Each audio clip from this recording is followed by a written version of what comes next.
Semakin dekat. Kau yakin akan mengajak si Aeng itu ke Guarda, sayang? Itu di Swiss, kau tidak keberatan. Aeng akan ikut ke Swiss, ke Guarda. Itu hutan bukan? Jauh saja membuat kita penuh dengan kesulitan. Bagaimana jika mereka berkumpul dan membuat geng manusia purga dengan naik ke atas pohon dan bergelantungan? Apalagi jika Ares adalah pemimpinnya? Nana terdiam, sesekali dia menahan tawa atas apa yang dikatakan sang suami. Terdengar sangat menggelitik, tapi memang Nana juga punya kekhawatiran itu.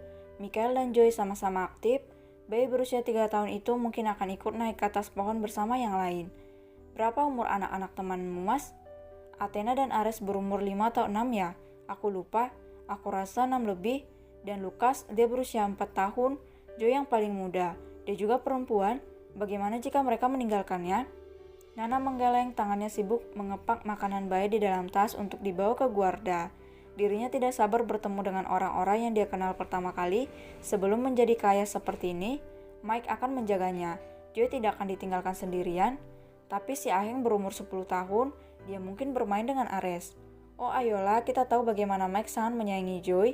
Dia tidak akan meninggalkan anak kita. Sebastian menggeleng kuat. Dia takut sesuatu akan terjadi pada sang anak. Itu yang membuatnya segera menghubungi Hans dan meminta disiapkan pengasuh terbaik untuk menjaga anaknya. Dan Nana mendengar percakapan itu yang mana membuatnya menatap tidak percaya. Kau serius, Mas? 5 pengasuh? Sayang, kau tahu si Aeng itu perlu orang bahkan untuk cebok saja. Oh astaga, dia hidup di asrama selama beberapa tahun terakhir ini. Itu tidak lagi terjadi. Sudah sayang, sudah.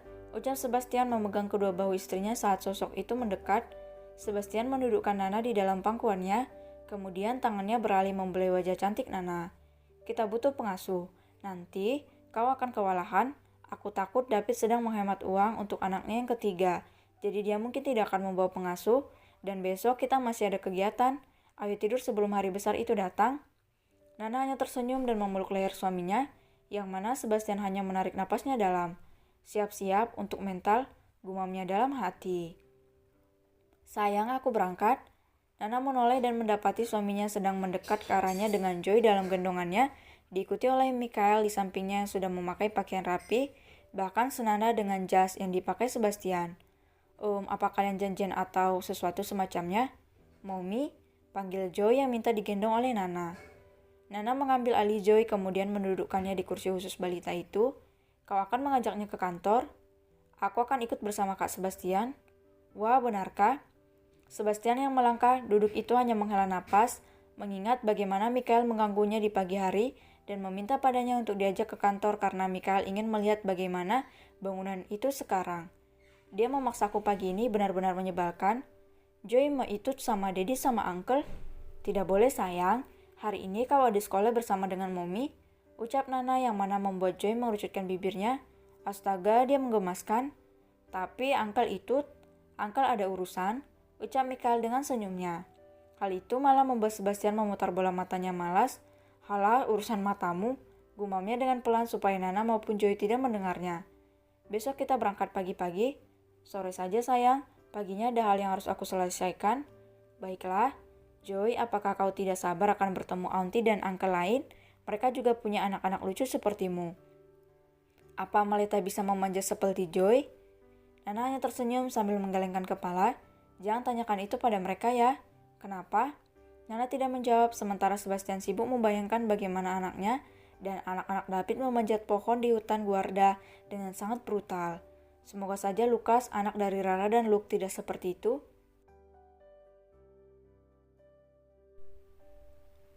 Dalam perjalanan, mobil itu kembali berhenti saat dalam perjalanan menuju Guarda. Joy kembali menangis saat memuntahkan isi perutnya. Membuat Sebastian mengusap wajahnya kasar, tidak tega melihat anaknya yang terus muntah perjalanan. Ini semua sama seperti saat Sebastian dan Nana melakukan bulan madu, di mana anak mereka kini memiliki gen ibunya yang tidak bisa berlama-lama dalam kendaraan. Karena kondisi Joy yang tidak baik, Sebastian memutuskan untuk memesan sebuah kamar hotel agar putrinya bisa beristirahat, di mana itu adalah kamar yang luas. Ini bahkan belum setengahnya menuju Guarda, dan Joy sudah tidak bisa apa-apa saat ini. Yang mana membuat Michael itu menatap bayi berusia 3 tahun dalam gendongan ibunya dengan tatapan sendu. Apa Joy baik-baik saja? Melihat itu, Sebastian mengusap rambut Michael. Ada makanan di meja sana, pergilah nonton TV. Joy tidak ikut, dia istirahat dulu. Michael hanya menghela napasnya dalam, tidak biasa jika Joy tidak bergabung dengannya. Terlepas dari apapun kondisinya, Joy tidak pernah melewatkan camilan dan tontonan kartun yang diyakini oleh Michael kalau sekarang ini Joy tidak baik-baik saja. Tidak apa-apa, dia akan baik-baik saja. Setelah mendengar itu, Michael berjalan ke arah ruang keluarga dan menonton TV di sana sambil memakan beberapa cemilan. Sementara Sebastian masuk ke dalam dan mengusap punggung Joy yang berada di pangkuan Nana. Biar aku saja sayang, kita gantian. Nana mengangguk dan membiarkan Sebastian yang kini menggendong Joy. Mommy, bersama Dedi dulu sayang, kasihan momimu kelelahan. Setelah mendengar itu, Joy kembali menyandarkan kepalanya pada dada bidang sang ayah, membiarkan rasa mualnya menguap di udara. Kita akan menginap di sini? Tidak, kita akan berangkat lagi jika Joy sudah baik kan? Tidurlah sebentar sayang, nanti aku bangunkan setelah Joy merasa lebih baik. Nana mengangguk dan merebahkan tubuhnya di atas kasur. Dia benar-benar lelah, apalagi Joy begitu mabuk berat, yang mana membuat Nana bergumam dalam tidurnya. Memang anak kampung, ucapnya. Sudah merasa baik kan? Tanya Sebastian begitu putrinya bangun dari tidurnya. Joy mengucek matanya dan mengangguk. Dia mendudukkan dirinya di atas ranjang. Dedi, mana Mommy? Mommy ada di luar. Mau ke sana? Gumam Joy yang turun dari ranjang dan meninggalkan Sebastian sendirian di sana. Membuat pria itu menatap bayi mungilnya yang tengah berjalan menjauh. Benar-benar keturunan Nana, ucapnya mengungkapkan kekaguman. Sementara itu, Joy keluar kamar dan melihat Mommy serta uncle kecilnya sedang memakan camilan sambil menonton TV. Ih, jahat, Joy tidak diajak. Bicara dengan benar, Joy, kemarilah. Ucap Nana merentangkan tangannya yang mana membuat Joy memilih duduk di sisi lain dengan Michael.